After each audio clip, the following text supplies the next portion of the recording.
Baiklah, bismillahirrahmanirrahim. Assalamualaikum warahmatullahi wabarakatuh. Dan selamat pagi kepada pelayar utusan TV yang sedang menyaksikan siaran secara langsung pagi ini. Dan jangan lupa klik kepada www.utusantv.com untuk mengetahui perkembangan semasa yang berlaku hari ini dan apa juga analisisnya. Baiklah, pagi ini kita bersama dua tetamu yang kita jemput khas untuk membincangkan satu topik yang ramai orang ingin tahu berkaitan komunikasi sampah media sosial. Dan bersama kita pagi ini ialah yang berbahagia Profesor Madya Dr. Abdul Latif Ahmad. Assalamualaikum Prof Madya Doktor, apa khabar? Waalaikumsalam Haji Bro, Alhamdulillah baik di sini. Apa khabar Haji? Sihat? Baik, sihat. Sejuk pagi ni Doktor, hujan pagi ni kan. Akhirnya, betul. Baiklah, Prof adalah pensyarah kanan Pusat Kajian Media dan Komunikasi Mention, Fakulti Sains Sosial Kemanusiaan, Universiti Kebangsaan Malaysia. Dan terima kasih Prof Dr. kerana bersama-sama. Dan pagi ini juga kita ada selebriti, artis, pelakon, pengacara, host Yana Arsyad. Apa khabar? Yana. Assalamualaikum Haji Bro. Assalamualaikum Profesor Madya Dr. Abdul Latif. Waalaikumsalam. Semua sihat? Sehat. Dan hari ini kita ceria walaupun sejuk. Jadi hari ini kita bincangkan topik hangat untuk kita maklumkan kepada publik apa sebenarnya komunikasi sampah tu. Baiklah, saya tak nak tunggu masa lama sebab keep on coming kita punya penonton, pelayar untuk melihat perkembangan ini. Dan soalan saya nak berikan yang pertama ni kepada Dr. Latif. Doktor, hari ini kita bercakap soal komunikasi sampah yang pada hari ini kalau kita tengok dalam medsos kadang-kadang menjelitkan, kadang-kadang kita tengok menyampah. Betul? Kadang-kadang kita tengok ni apa benda ni yang diorang tulis dalam medsos ni. Tetapi apakah itu satu revolusi baru dalam media sosial, kaedah yang baru? Bagaimana, Doktor? Betul, Haji Bro, terima kasih. Komunikasi sampah memang sekarang ni orang kata banyak wujud. Komunikasi sampah ni sebenarnya adalah komunikasi yang tidak memberikan faedah dan tidak boleh meningkatkan minda kita. Kadang-kadang pendefinisian komunikasi sampah ni pun masih subjektif. Setengah orang kata ini komunikasi sampah, tapi sebenarnya ini adalah sejenis ekspresi ataupun ekspresi diri kita. Kalau kita lihatkan kepada evolusi social media tu, sekarang ni komunikasi kita ni dah makin kurang menulis. Kalau dulu ingat tak, kita ada Friendster, kita ada MySpace, kita ada blog, kita semua benda kita menulis dengan penuh. Lepas tu makin lama kan makin kurang penulisan kita, lebih kepada Twitter, lebih kepada 140 karakter. Lepas tu kita ke kita menggunakan Instagram dan sekarang TikTok tak payah tulis apa-apa dah. Jadi ekspresi komunikasi itu makin berubah. Kalau dulu kita buat karangan, upload, tunggu komen. Sekarang ni dah kita menari-menari sikit pun dah dianggap sebagai satu komunikasi. Now, apakah itu komunikasi sampah dan adakah ianya satu revolusi?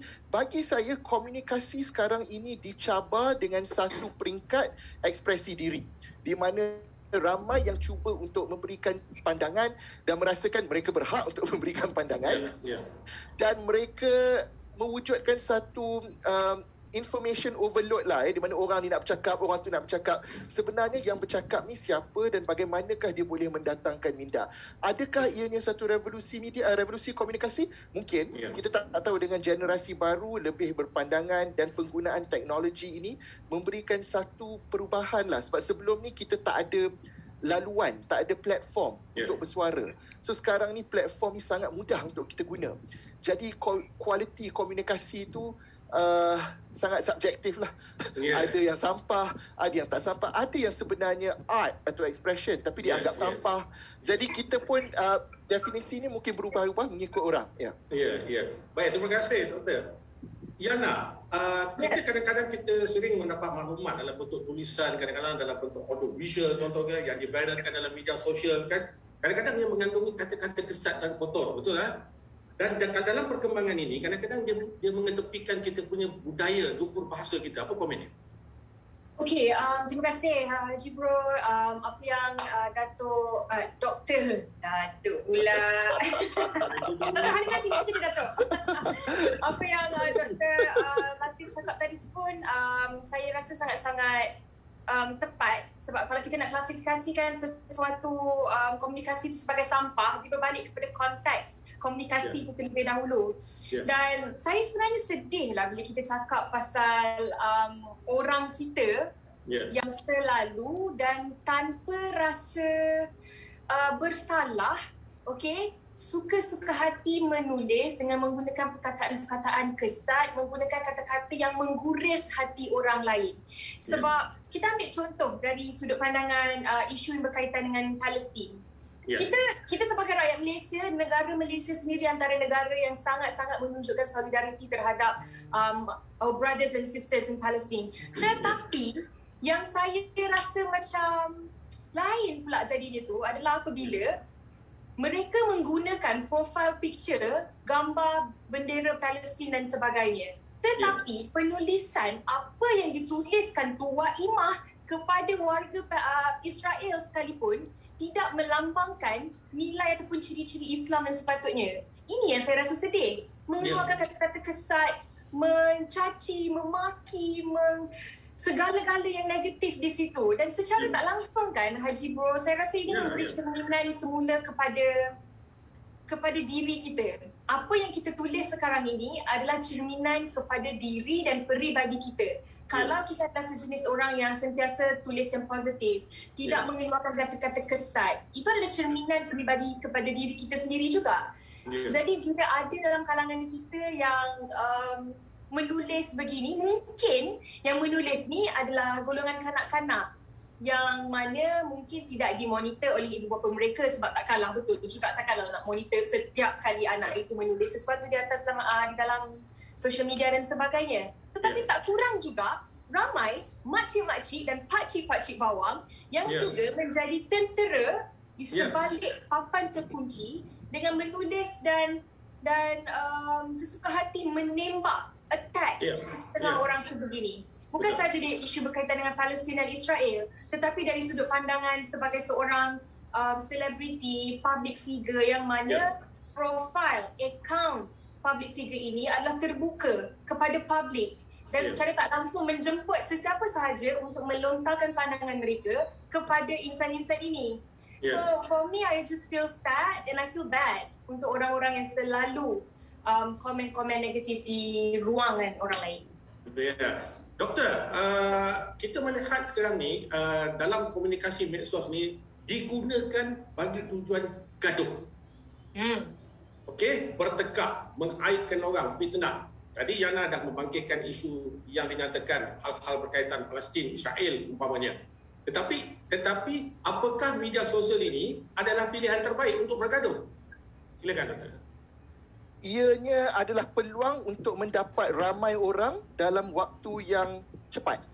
Tiba-tiba you go on Insta Live, contohnya, you go on FB Live, mulalah orang, macam beberapa minggu lepas pun kita tengok ramai orang bertukar-tukar daripada satu live ke satu live tengah-tengah malam sebab nak mengikuti isu-isu yang berlaku di Malaysia contohnya. Jadi platform ini memudahkan. Platform ini, kalau zaman dulu kita nak dapat akses kepada orang ni, kita kena dapat television station satu, kita kena ada radio station. But right now you can just be in your room and you can just create whatever content, dan bila you dah ada following, you dah ada peminat, you akan bila you ada peminat, then you mula mencipta konten-konten untuk komunikasi tersebut. Now, tetapi ramai orang kena tahu, what is illegal offline is illegal online. What is not suitable offline should not be suitable online. Janganlah kalau dekat luar kalau dekat real dalam dunia nyata ni, kita tak akan pergi mencakap kata-kata kesat depan muka orang macam tu. Tapi bila online ni tiba-tiba kita dah ada satu topeng, kita dah menjadi macam ini ke orang Melayu Islam yang kita katakan selama ni. Tiba-tiba sikapan, bahan-bahan lucah yang digunakan kan. Jadi it makes you doubt, does it mean where are we, who are we? So it's about kita punya sahsiah diri juga sebagai pengguna-pengguna media sosial ni. Jadi kita pun kadang-kadang yang menyedihkan tu bila dah pakcik-makcik bawang Uyana katakan, macam so how are they learning? What is appropriate for them? Jadi mereka kalau menggunakan komunikasi ni untuk tujuan sampah, mereka telah pun mengambil kesempatan ke atas platform ni. Platform ni ada banyak potensi yang bagus, banyak potensi yang baik, yang boleh memajukan kita, boleh mengembangkan minda kita semua, but you choose to do it on something else lah. Itu yang sedih. Ya. Baik, Yana, kadang-kadang kita soal emoji, kadang-kadang kita letak gambar yang tak tentu, kemudian emoticon yang kita letakkan itu kadang-kadang memberi maksud yang tertentu, kadang-kadang kita tak bermaksud untuk tujuan yang sama apa yang kita nyatakan dalam kita punya emoji. Jadi apakah benda-benda yang ini pernah berlaku dalam diri Yana sendiri? Sebenarnya baru beberapa hari lepas saya menggambarkan mood saya menggunakan emoji dan saya minta this is a call to action to my followers yang mana kalau sesiapa yang berada dalam bidang ini online especially untuk mendapatkan interaction yang tinggi dengan followers kita, we have to have that call to action. So in that post waktu tu saya tulis comment your current mood using emojis only. So ini mood Uyana. So saya tulis lah apa sahaja emoji yang ada yang menggambarkan perasaan saya waktu itu. Tetapi when it comes to emoji, it's up to interpretation kepada orang itu sendiri. Some people may look at it this way, some people may interpret it this way and that way. Jadi ia membuka kepada interpretasi yang berbeza. Berbanding dengan if through penulisan, kita dah faham apa yang penulis ini cuba sampaikan. So for me, it's fun if you can play with emoji, tetapi perlu berhati-hati juga. Terutamanya jangan terlalu banyak lah orang kata mengeluarkan perkataan-perkataan menerusi emoji yang negatif. Dan perkara yang melibatkan emoji ni juga saya rasa it's a fun way actually for us to express apa yang kita cuba sampaikan dalam sesuatu cara yang lebih chill, yang lebih santai, yang lebih menggembirakan. Tapi kalau ingin menyampaikan sesuatu message dengan jelas, emoji ni hanyalah sebagai tambahan. Perlu ada penulisan untuk kita tulis apa yang kita nak sampaikan, dan emoji ini adalah perasaan yang dapat kita tunjukkan sebab menerusi penulisan kita tak dapat lihat mimik wajah seseorang yang sedang bercakap macam kita tengah live sekarang ni. But through emoji dia dapat macam strengthen the point lah. Sebenarnya emoji pun ada macam-macam reaction, ada macam-macam jenis emoji yang boleh disampaikan.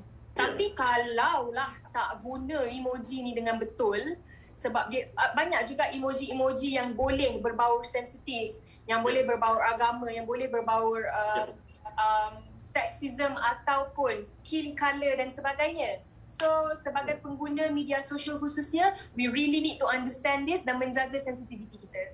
Yes, thank you Yana. Doktor, ada satu lagi kalau kita tengok Doktor, tadi kita dah menyatakan banyak isu. Kalau kita tengok kebelakangan ni, banyak komen yang diluahkan tu lebih negatif berbanding positif. Okey, persoalannya adakah kita sebagai pengguna medsos perlu meletak diri kita ni lebih kebal berbanding hal-hal yang perlu kita adalah hal-hal peribadi, bahasa yang baik. Bagaimana Doktor? Okay. Sebagai penulis konten, content writers, content creators, you should be berprinsip dan berintegriti dengan apa yang you tulis. So you know what you wrote about. You kena memegang pada prinsip dan penulisan anda. That's why saya rasa dekat Malaysia ni kita perlu lebihkan literasi media, Haji Bro. Kita rasa audience are not educated about the usage of media. Mereka belajar penggunaan media daripada bagaimana kawan-kawan dia menggunakan media. They're not having proper classes. So for example, the younger generation yang bagi kita benda tu tak boleh post, tapi bagi diorang boleh je, sebab no one is teaching, the younger generation secara formal tentang penggunaan literasi media. Saya memang pro untuk literasi media ni diajar di sekolah lagi, sebab pelajar-pelajar sekarang semua dah ada handphone, semua dah ada mobile phone, semua dah menggunakan dah ada Facebook, dah ada Insta, dah ada TikTok, semua dah ada, but they do not know how to deal with it. Jadi macam contohnya cyberbullying yang berlaku, orang tua-tua mungkin ni tak ada isu, betul tak?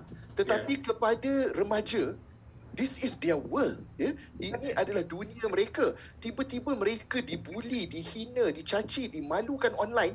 seolah-olah dunia mereka runtuh, dunia diorang run up, because so they do not know, they are not prepared macam mana nak deal dengan situasi sebegini.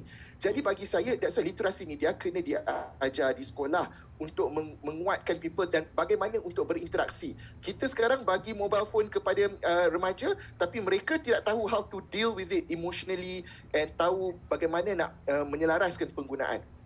Tetapi yang dewasa ni pun kita kenalah juga tahu, whenever we write something, kita janganlah sangat nak bagi pandangan. Kadang-kadang kan bila you baca komen-komen tu kan, perlu ke komen? Sampai 1000 ni kan, benda besar macam perlu ke? Kenapa you dedikasikan 1 minit dalam kehidupan you untuk menulis sesuatu yang akan membunuh semangat orang?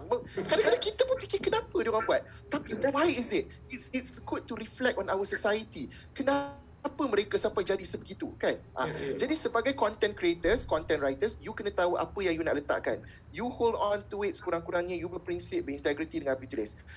Bagaimana kita nak manage perception orang ni, diri kena kebal jugalah, diri kena tahu emosi, and you must know that in the end, apa nawaitu you untuk tulis tu untuk apa. Betul lah, Profesor Dr. Kalau saya tambah sikit kan. Silakan. Saya setuju apa yang Profesor Dr. cakap tu. Sebab kalau kita bercakap tentang mendidik, dan literasi media ni perlu ada juga sebab with the advancement of technology yang tengah berlaku sekarang ni dalam dunia yang semakin moden, tetapi dari sudut literasi media ni, terutamanya generasi muda, mereka bebas untuk mengatakan dan berkongsi apa sahaja yang mereka rasakan betul. Okay, so I think this is not just a problem in our society. Malah saya rasa di luar negara ataupun di negara-negara lain pun mungkin tidak ada literasi dari sudut media ini. Sesiapa saja boleh menggunakan social media. Dan saya fikir juga ini adalah salah satu perkara yang harus diajar, yang harus diberitahu khususnya kepada golongan muda, sebab golongan muda yang paling majoriti menggunakan social media sekarang ni, terutamanya tentang kalau anda melakukan sesuatu yang melanggar undang-undang dari sudut media law, apa yang akan terjadi kepada anda? Dan sekiranya anda mengeluarkan slander ataupun kata-kata yang memfitnah seseorang di dalam talian, di atas talian, apa yang akan terjadi kepada anda? Sebab semua ni ada tertulis di dalam undang-undang. Dan saya kira kalau semua orang ada akses kepada social media, kepada internet, penggunaannya, dan saya kira apa yang akan terjadi kepada mereka ataupun kesannya itu juga, kalau mereka melakukan sesuatu yang negatif, mereka juga perlu tahu supaya mereka tak lakukannya. Betul. Uyana, saya sokong sangat Uyana sebab bila orang kita tidak tahu tentang apakah kesalahan, sebab bila diorang masuk dunia cyber ni, diorang seolah-olah ingat macam ni dunia lain. Saya boleh enjoy macam segala undang-undang dah tak terpakai. Betul. So ini bahaya. And this is something yang dekat sekolah kita dah tahu remaja sekarang, the future generation akan guna benda ni. Jadi sekolah memang kena mengajar kursus komunikasi media or media social because they are going to live with this throughout. So bagaimana we want to educate them to talk about law, to talk about regulations, to talk about how to interact with one another kan. Saya rasa penting sangat-sangat tu. Betul? Okey, Jana, saya nak tanya, mungkin dalam pengalaman Jana, sewaktu you muat naik any contents dalam media sosial, pernah tak you dibidas oleh netizen? Saya kan Haji Bro, saya juga bermula dari bawah. Saya juga bermula dengan 0 followers. Orang yang follow saya tu hanya kenalan rapat, kawan-kawan. Itu pun ada juga kawan-kawan yang tak follow saya. Tetapi bila kita masuk ke dalam dunia penyiaran terutamanya, dan bila saya mula menjadi seorang pelakon dan menjadi seorang pengacara juga, secara tak langsung it translates in the number of followers that I have, okay, sehingga ke hari ini. Dan saya lihat ni sebagai more kepada tanggungjawab actually, rather than just famous, ramai followers on Instagram, Instafam dan sebagainya.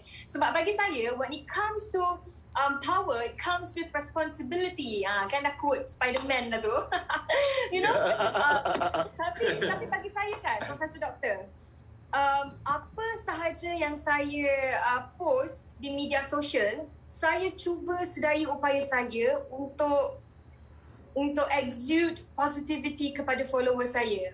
Sekarang ni kan, dalam keadaan pandemik sekarang ni, saya rasa Haji Bro, Profesor Doktor pun akan setuju dengan saya. Semua orang stres. Semua orang tertekan. keadaan pandemik, ada orang kehilangan kerja, ada orang yang kehilangan orang yang tersayang. Itu belum lagi cakap pasal sudut pandangan dari sudut kewangan dan sebagainya. So everyone is sensitive nowadays. Semua orang stres.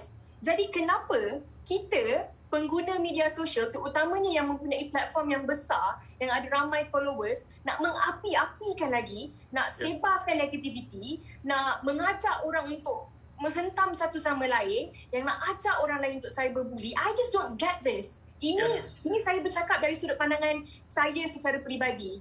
So as much as I can, saya cuba untuk portray positivity. Saya cuba, walaupun kadang-kadang tu sampai satu tahap sekarang ni terutamanya, PKP dah masuk 2 bulan, masih lagi tak turun kita punya kes COVID, dan it's frustrating. Yes, true.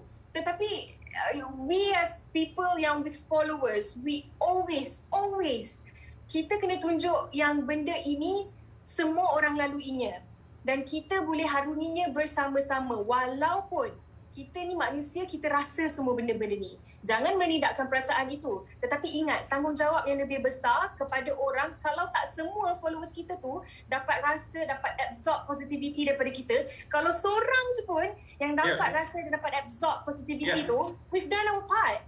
Alright. Betul. Okay, if I can... silakan. Ya, silakan.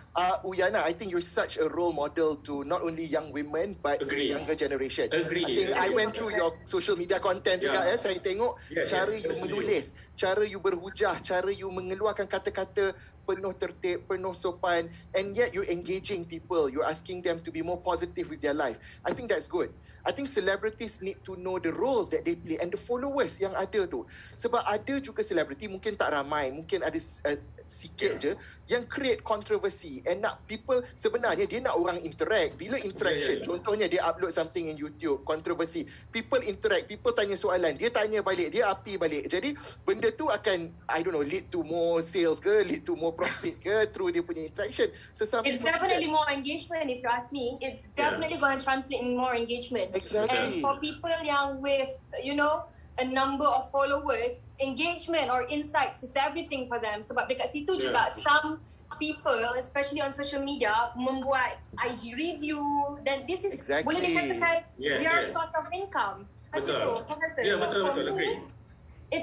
It's just saddening lah, sedih lah, because just for content, you sanggup buat all these things that incite anger, that portray negativity kepada orang dan kepada masyarakat yang sekarang ni memang tengah sangat-sangat stres. So it's sad. Okay, I got one question daripada netizen. Ada satu soalan ni, Rollins Glenn. Okay, dia tanya, sekarang ni bila you tulis dalam media sosial, kadang-kadang tulisan sampah, suddenly you kata, account I kena godam, I minta maaf. So what do you think? Apa komen you? Okay, I don't know, because na'udzubillah, this never happened to me, okay, dan insyaAllah tidak akan berlaku kepada saya, okay, because God knows how difficult it is for you to grow and to build your own followers, okay. So kepada mereka yang akaunnya digodam, hack, I feel very sorry dan semoga dapat semula akaun tersebut. But sekiranya you menggunakan alasan akaun you digodam for you to lepas daripada apa-apa saja pertuduhan yang you are facing based on what you did, so it's so tak bermoral dan sangat-sangat pengecut for you to do that. Itu je saya cakap. Doktor, apa komen doktor? Jangan guna sebagai alasan. Kalau tak digodam, jangan mengaku digodam. Jangan minta. People will know. Jangan minta. You know, you dah collect berapa ramai followers, you dah kumpulkan berapa ramai followers, tiba-tiba hilang macam tu. I think people will know. People know kalau digodam atau tidak digodam, atau kesilapan, atau, you know, people will know. And some people, if you have posted something wrong, own it, apologize, admit if you are wrong. If you rasa kesilapan benda yang tulis tu, you mengaku. For me, I think that takes a lot more courage, you know, daripada you kata account you kena godam, tiba-tiba macam next thing you post, people akan roll their eyes. Betul. Iyalah tu kan. Roll eye emoji. Ya ke kan? Betul. Kau dah buat. Well, doktor, okay. Another question, doktor. Hari ni kalau kita tengok Maestro, dia ada satu istilah penyakit jiwa kacau, doktor, kan? So kadang-kadang dia, bila kita sebut jiwa kacau tu, dia kata kita keluarkan semua penulisan, teks dan sebagainya. Jadi soalan saya, apakah itu cara itu ada satu perjudian dalam komunikasi. Nak test market. What do you think, Dr.? Kalau tadi Uyana komen dia bagi quote daripada Spiderman, dia bagi quote Spiderman. Saya nak quote daripada lagu Zizi Kirana. Dia kata, sendiri boleh kira, meroyan itu gila, tanya diri sampai bila nak jaga tepi kain aku. So I think dari segi kan kecam sampai lebam. So I think this is so a reflection of society. Dan tak semestinya masyarakat kita sahaja. Isu jiwa kacau ni memang akan ada. Macam ni lah, sekarang ni kan, kalau anything go viral ke, anything go something bad about you, yang benda orang tak puas hati, orang komen buruk pasal apa benda kan, kadang-kadang saya rasa bersabar untuk seminggu boleh tak? Sebab after seminggu ni, there's another story coming out. Dia orang akan lupa dah you know. I mean, just bersabarlah, berkuatlah, berteguhlah, diri. Sebab by next week, you are already last week's story. That is how fast the social media works. That's how fast people akan ingat you dan people akan lupa you. You know, yes, I mean, it takes a while. Tapi jiwa kacau ni akan ada. Itulah, kena emotional management kena ada. If you get angry over what a person bercakap, yang you pun tak kenal orang tu, you tiba-tiba you pun jadi stress, you jadi bengang, you jadi tak tentu. There's something that you need to look about yourself. Are you ready for this? You know, are you ready to be a celebrity, for example? Celebrities lagilah mencabar untuk nak dapat komen orang yang tak kenal, pakai tudung tak pakai tudung pun kena, pakai tudung pun kena. There will always be something yang orang tak puas hati, and we cannot satisfy everyone. As long as you know who you are, anda bersedia untuk masuk, then you hold on to your principles. InsyaAllah okay. Yana, bagaimana? Jika pandangan you, Saya setuju dengan apa yang Profesor Dr. cakap tadi. And for me kan, sekarang ni adalah zaman yang mana kita bukan hanya perlu jaga lisan kita, tetapi penulisan kita. Lisan dan penulisan. Because believe it or not, saya rasa maybe tak tahulah, orang zaman sekarang ni buat dosa lebih banyak dalam social media daripada dalam dunia nyata ke apa ke, saya tak tahulah. Sebab sometimes saya secara peribadi, bila sesuatu isu terjadi, sesetengah orang ambil keputusan untuk simply judge dan menyuarakan pendapat mereka terhadap isu itu, walaupun ia tidak ada kena-mengena pun dengan diri kita. Alright, so this is some approach yang sesetengah orang lakukan. Saya tak rasa benda itu salah, tetapi alangkah indahnya kalau kita lihat dan kita fahami terlebih dahulu apa yang tengah terjadi sekarang ni, daripada kita blabbering what we think it's right. For all we know, kita tak betul pun. So just jaga lisan dan penulisan, dan paling penting Nabi Muhammad SAW pun pernah berkata, kalau kita tak ada benda baik yang kita nak ungkapkan, lebih baik berdiam diri dan tidak berkata apa-apa. Alright, so for me, saya sentiasa percaya dan pegang pada benda ni. Sebab karma ataupun kifarah Allah tu benar, ia akan berlaku. Kalau hari ini kita mengumpat orang, tak kisahlah secara lisan ataupun menerusi social media dan sebagainya, satu hari nanti kita akan dapat balasan itu juga. Apatah lagi kalau orang yang kita kutuk tu, dia baca benda tu, terutamanya kepada golongan selebriti dan juga public figures yang pastinya berada dalam mata masyarakat, dan apa sahaja yang dilakukan kalau tak kena dengan selera dan cita rasa individu tersebut, dengan sesuka hati sahaja akan tulis dan komen segala benda tu ini pasal artis ini. Dan kalau artis itu baca, aku takkan maafkan kau. Itu sahaja dah cukup untuk membuatkan individu yang berkata negatif ini tadi, okey, kalau tidak di dunia, pastinya di akhirat nanti dah kena. Good. Dan doktor, kalau kita tengok data reports.com baru ni, dia menunjukkan bahawa 28 juta rakyat Malaysia daripada 32.5 juta adalah pengguna aktif media sosial. Jadi daripada jumlah itu, apakah jaminan kerajaan boleh mengawal komunikasi sampah tu? Itu saya tanya. Saya tak pasti. Mungkin pandangan doktor bagaimana? Kita nak mengharmonikan. Silakan. Saya rasa kerajaan pun tak berani nak menjaminkan apa-apa di tempat ini. It takes a lot of process. It takes a lot. It's not just going to happen one day, tiba-tiba semua orang dah faham media sosial ni tak boleh buat benda ni. No. It takes a lot of practice. So bagi saya, quantity tak melambangkan quality of media social. Sebenarnya sejarah Malaysia ni dari zaman dulu tau.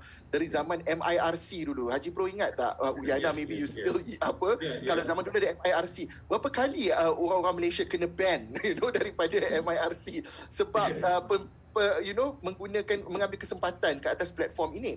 Bagi saya, dari segi jaminan sama ada kita dapat mengawal komunikasi, kita dapat mengawal fitnah, aib provokasi itu, kita tak boleh nak cakap. We have to educate people again. People needs to be aware. People needs to have positive role model.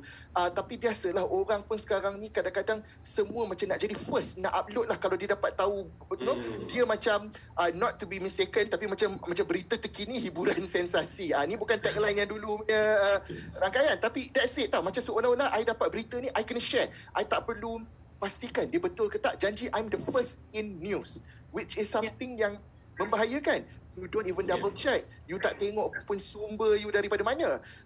Someone needs to educate. And kadang-kadang yang menakutkan tu kita dari pakcik-makcik yang tua ni pun kita duk dapat kan. I mean, for example, isu berkenaan vaksin, satu isu yang sangat penting. Ya Allah, kerajaan pun nak kena deal dari segi apa yang duk spread dalam WhatsApp, dalam Facebook, dalam semua ni. It's very, very challenging. We know what are the good benefits of a vaccine, tapi macam mana kita nak menangani persepsi. Itu yang penting. So online ni dia dah create too much information. Orang Mati. Mati semua kan. Betul. Mati mana ni? Yes. But you know what? There's always a mateh in some family now. In every family there's ada mateh. Usually it's maklong tau. But now kan maklong tu dia ada power sikit. Dia Azullah kan dia akan cakap. So right now, saya rasa kita tak boleh menjaminkan apa-apa. For us is to have a good environment, ekosistem yang sihat untuk kita punya society. Maknanya kita kena ada education on that part. Kita kena educate people. But again, Haji Bro, ini bukan masalah negara kita sahaja. This is everywhere. Ledakan medsos ni terlampau laju dan society ni macam behind it, dia makin ke depan. Yes, exactly. Jadi how do we keep up with that? That's a challenge. Ya nak, kadang-kadang bila kita terima daripada netizen tu, kadang-kadang dia mengganggu emosi tu. Dia pernah rasa tak? Betul. Boleh share? Definitely, sangat. Pada awal-awal dulu memang saya sentiasa membaca dan terkesan dengan apa yang orang tulis dan cakap tentang diri saya. Okay? But makin lama berada dalam industri, walaupun saya sebenarnya adalah seorang pendatang baharu dalam bidang lakonan, dari bidang pengacaraan, mungkinlah saya dah mula mengacara 4-5 tahun. Tetapi saya masih lagi rasa saya ni orang baru dalam bidang ini. So, bila ada komen-komen negatif yang ditulis tentang kita membaca komen-komen itu, tipu kalau kita tak rasa apa-apa. Kita ni manusia. Tak kisahlah kita ni selebriti ke, kita ni menteri ke, kita ni VVIP ke, siapa sekalipun, kita ni akhirnya adalah manusia. Okay, so sebagai manusia yang mempunyai sifat-sifat manusia tu, rasa sedih, rasa kecewa, rasa menangis, rasa mata bengkak, rasa tak berbaloi dan rasa am I not worth it dan sebagainya, hanya disebabkan oleh kata-kata orang yang do not even know us dan orang yang saya boleh katakan tidak berhati perut, kerana kalau orang yang berhati perut tidak pernah akan sekalipun komen negatif, apatah lagi mengutuk dan memaki orang yang dia tak kenal, walaupun orang itu adalah orang selebriti ataupun yang berada di mata publik, dia takkan buat benda tu. So for me, awal-awal dulu memang terkesan, memang sedih. But as I, selama mana saya berada dalam industri ni, sehingga ke hari ini, saya belajar untuk memekakkan telinga in a way. Komen itu ada sesetengah komen yang kalau berkaitan tu memang saya akan baca lah. Dan kalau itu adalah sesuatu yang saya boleh improve dan betul-betul adalah kelemahan dan kesalahan diri saya yang boleh saya perbaiki, I would definitely do it and learn from it. Tetapi sekiranya kutukan seperti fizikal ataupun perkara-perkara yang very on the surface of it, saya just shrug it off, ignore. And ada kawan saya pernah cakap kat saya, ignorance is bliss. So bila saya fikir balik, kenapa dia cakap ignorance is bliss? So bila saya lama-lama ni baru saya faham, lagi mana kita ignore apa yang orang cakap tentang kita, lagi majulah kita akan ke depan. Nabil Ahmad pun pernah cakap dengan saya waktu tu saya post dengan dia. Dia kata dia tak pernah sekali pun baca apa yang orang tulis pasal dia. Sebab dia tahu kalau dia mula membaca apa yang orang tulis based on apa yang dia lakukan ataupun dari segi pengacaraan dia tahu dia tidak akan maju dan dia tak akan improve. Sebab kata-kata yang negatif tu sakit. Ya, correct. Doktor. Betul. Doktor, kalau saya boleh sambung sikit, betul. Silakan. You should know who to listen untuk dapat nasihat from, betul tak? I mean, yang baik, yang boleh improve yourself, you should know what are constructive criticism or criticism yang tak berasas langsung ni. Ini yang just nak keluarkan perkataan. But again lah, betul lah Uyana, sekarang ni kan dengan keadaan COVID, dengan pandemik sekarang ni, semua orang tak boleh keluar. They need an outlet. Diorang nak marah kan? Dia marah kat you, Yana. Dia orang dah tak boleh nak bercerita dengan kawan kat jiran sebelah pun tak boleh bercakap. So, you yang jadi mangsa. Kadang-kadang they put it on you. They put it on all the celebrities, you know. Sebab dia orang tak puas hati. So, it is quite sad lah. Dia keadaan. Ya, betul. Tapi Profesor Dr. kalau saya boleh tambah sikit. Setengah mereka yang mempunyai followers yang ramai ataupun dikenali oleh masyarakat pun melakukan perkara-perkara yang definitely will incite anger dalam kalangan masyarakat. Jadi kalau ada rakyat ataupun masyarakat yang lain bash artis, yang salahnya adalah apabila mereka bash secara menyeluruh. Diorang pukul rata disebabkan seorang artis, semua artis pun diorang anggap dan tuduh begitu. So for me, dari segi patuh SOP ke, dari segi merentas daerah ke rentas negeri ke, hanya disebabkan oleh satu orang, dua orang selebriti, mereka yang berada dalam mata publik yang buat. So masyarakat secara umum attack dan bambu lah semua selebriti ni semua, which I feel that sayang sekali sebab kalau anda faham apa tanggungjawab yang anda ada berserta dengan number of followers that you have, you would be scared to even do sesuatu yang salah. Betul. Agree. Doktor, sedar tak sedar kita dah hampir sejam untuk ni dan kita sebab kita sembang komunikasi ni dia nampak seronok kita nak ni. Tu pasal ada dua soalan lagi. Soalannya kepada doktor, begini, apakah kita perlu mengorbankan nilai-nilai adat, budaya dan juga identiti kita semata-mata nak jadi hero dalam media sosial? Bagaimana? Aduh, ini yang sedihnya. Diorang kadang-kadang bila nak be so opinionated yang tak berasas semua ni, dah jadi bahaya. You cuba tengok some of our YouTubers lah. You tengok Sugu Pavrita. You tengok Cik Nom lah. Cara dia bercakap macam mana. Allah, penuh sopan. Penuh, identity, kesantunan, tertib, budi bahasa. That is all our culture, Asian culture. Tapi sekarang ni budaya kita pun dah makin dicabar lah in the sense that media social. Kalau zaman dulu anak dara kat rumah pun kita macam tak tahu ada anak dara kat rumah tu kan. Tapi sekarang ni kadang-kadang selfies all over dah keluar orang kata. But that's about how do you manage the situation. You boleh position yourself, but how do you want to position yourself in that matter? Bagi saya sebagai orang Asia, sebagai individu-individu tertentu, kita kena tahu adab budaya kita. Why not we promote our culture, we promote kesantunan kita, budi bahasa kita, percakapan kita, tuturan kata kita. Contoh macam Uyana lah, Puteri Muslimah Asia. You carry that title with you in your writing. You carry that title with you dari segi percakapan, pertuturan. That's what we want.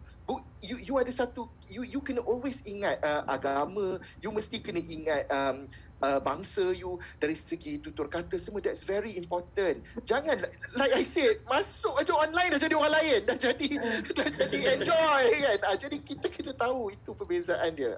Tapi tak Profesor Doktor, macam saya secara peribadi pun, saya ada Finas dekat rumah. Penapisan filem saya adalah mak saya sendiri. Jadi apa yang saya post di media sosial tu, ibu saya akan selalu lihat dan saya tahu saya post ni bukan hanya untuk mata masyarakat, tetapi yang paling penting mak saya sendiri tengok dan lihat apa yang saya post. Jadi dekat situ saya sendiri ada rasa macam untuk sentiasa memberikan yang terbaik sebab ni mak aku tengok ni.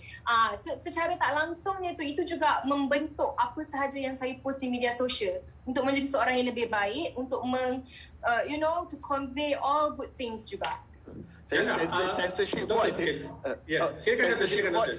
Betul. I think it's always good to have reminders. Sebelum kita post tu, kita kena pause kejap. Kadang-kadang kita marah sangat. Marah, tulis. Hantar WhatsApp. Kalau you duduk sekejap, 5 minit, you ambil nafas sekejap kan, nada you akan berbeza. Cara percakapan you dah akan berbeza. Betul. But if you overly follow emotions on that part, and I'm glad macam you kata your mum plays a role, because parental punya roles is very strong, and you are a young adult dah, Uyana, and your parents are still involved.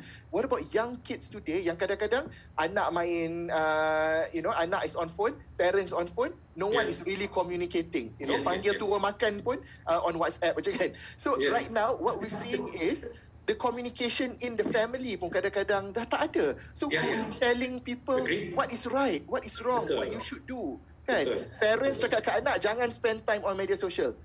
Anak kena buat homework, dia duk tunggu sambil duk main media social. So you're not setting the right example kan. Jadi ini something yang kena dilihat. Okay. Apakah semua perkara personal dalam diri kita? Kadang-kadang hal rumah tangga pun dicerita dalam media sosial. Apakah benda itu perlu? Bagaimana? Kalau ada yang mengikuti saya di laman sosial saya selama ini, saya jarang post perkara-perkara yang terlalu personal di media sosial. Sebab saya melihat media sosial saya itu adalah sebagai ruang kerja saya juga dan ruang untuk saya berasa lebih dekat dengan followers saya. Tetapi dalam kehidupan kita perlu ada that healthy barrier, perlu ada that limit yang mana lebih baik kalau orang tak tahu sesetengah perkara dalam hidup kita. So for me itu apa yang saya pegang. Mungkin lain orang, lain selebriti, lain public figure, lain cara mereka. Tetapi sebenarnya orang ketiga dalam banyak perhubungan sekarang ini dah bukan si perampas ataupun kekasih gelapku, bukan. Orang ketiga dalam sebuah perhubungan sekarang ni adalah media sosial.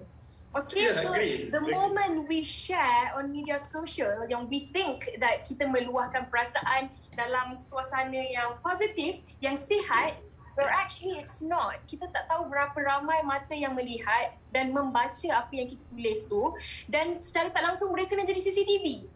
CCTV tidak beritahu yang akan dan kita tak tahu berapa ramai yang melihat with evil eyes. Jadi selagi mana boleh untuk kita tidak terlalu mempamerkan kebahagiaan ataupun sesuatu yang kita dapat secara besar dan sebagainya, I think it's safer for us. Tetapi tidak bermaksud kita langsung tak boleh post apa benda sekalipun pasal relationship ataupun mak ayah kita, adik-beradik kita. Tidak. I'm talking about safe barrier. Ada limitnya di situ.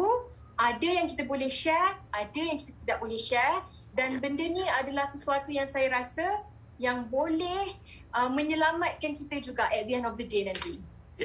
Doktor, kita kembali kepada tajuk kita. Komunikasi sampah media sosial. Kita rumuskan apa pandangan doktor di akhir. Komunikasi sampah ni akan wujud because ada masyarakat yang mengambil kesempatannya di sini. Tapi bagi saya, kita kena juga bila kita cakap pasal komunikasi sampah ni, we also must value people yang menggunakan media sosial untuk kebaikan. We try to look at the positive things. I know macam contohnya TikTok, ramai orang kata apa ni menari-nari, berjoget-joget macam ni. For me kan, is an expression of creativity tau. And it's a form of to gain information. Banyak tau life hacks. Exactly. Betul. Banyak tau perkara-perkara yang kita tak tahu selama ni, kita tahu di TikTok. So it depends on what you follow, apa information yang you cari. Kalau you cari yang gelik-gelik, yang goyang-goyang tu, you akan dapat benda tu. Betul. Exactly true. Bagi saya belajar banyak dari TikTok. Contohnya nak ambil gambar macam mana nak kurus sikit kan, nampak? That one pun saya dah belajar. Nak pakai macam mana ke. Or even life. You've mentioned, I learned a lot of things about mental illness, for example, from the doctors who go on TikTok and educate us. Jadi sebenarnya, benda-benda ni ada banyak positif tau. Tapi kalau kita duk tengok on the komunikasi sampah, how can we change that? How can we encourage people, especially young people, to come up dengan content yang betul-betul boleh memberikan positivity kepada masyarakat? That's the important thing. Ya, ada tadi doktor kata, tadi Yuana kata orang ketiga, orang kedua mengganggu dalam medsos. Tapi dalam netizen itu nampaknya Sokmed dah jadi orang keempat dalam hubungan, dia kata. Banyak hubungan. Jadi bagaimana pula Yana melihat untuk kita rumuskan berkaitan dengan sampah? For me, silakan. Ya. Komunikasi sampah, kita kena berbalik kepada siapa yang buat sampah tu. Ya. Sampah tu takkan jadi sampah kalau tidak ada orang yang membuat sampah itu. Alright, so it boils down kepada kita pengguna media sosial, kita yang berkomunikasi, kita yang berkongsi dan kita yang berinteraksi dalam media sosial. It boils down to that. So kalau kita tak nak benda tu menjadi sampah, kalau kita nak dia menjadi emas, kalau kita nak dia menjadi sesuatu investment for our future, then by all means kita sendiri kena mulakan. Saya selalu berpegang juga dengan kata-kata ni. Orang kata in order to change the world, it's very difficult. But you can change the world by changing yourself first. Kita yang kena mulakan that change. Kita yang kena tunjukkan dan kena portray the good things. Perkara-perkara yang baik. Macam mana kita tak nak orang bercakap tentang kita, orang kutuk maki hamun kita, begitu juga kita janganlah memberikannya. Alright, so it's something yang dunia ni, the life is round, okay? Kalau kita tidak berada di atas, kita akan berada di bawah, and that's how it's gonna be. Alright, so komunikasi sampah, kalau tak nak menjadikan ianya sampah, kita yang jangan buat sampah itu.